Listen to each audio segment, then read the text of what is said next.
C'est quoi? Quoi? C'est quoi? Quoi? C'est quoi? Quoi? Ah bah les jeux d'arcade. Ouais. Ça s'appelle arcade parce que c'est tiré de l'Arcadia. L'Arcadia, le vaisseau d'Albator. Ah ouais, donc ça veut dire que c'est Matsumoto qui a inventé les jeux d'arcade. Voilà, oui. Objection!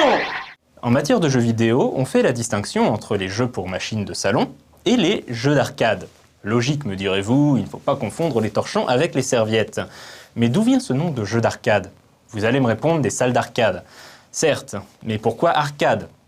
En architecture, une arcade est une ouverture dans le mur cintrée en forme d'arc. Mais au pluriel, ça peut également désigner une galerie, les arcades de la rue Machin.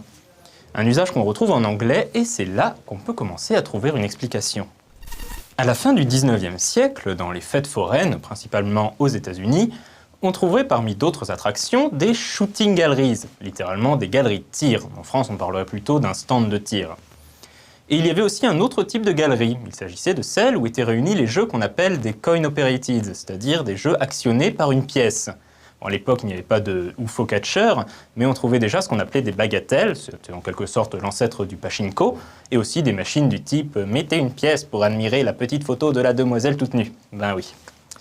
Ce type de galerie était appelé penny arcade, penny en référence à la pièce de monnaie nécessaire pour activer les machines, et arcade probablement parce que penny gallery, ça sonnait quand même moche, et pour mieux les distinguer des shooting galleries.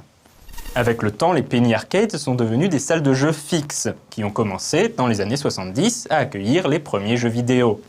C'est pourquoi on a très vite parlé de vidéo arcade pour désigner ce type de salle spécialisée dans les jeux vidéo. Et donc, un jeu conçu pour être joué sur une borne payante dans une vidéo arcade a été appelé un jeu d'arcade, logique. En France, ça a donné un néologisme rigolo puisqu'on parle de salle d'arcade alors que techniquement le mot arcade désigne déjà le lieu.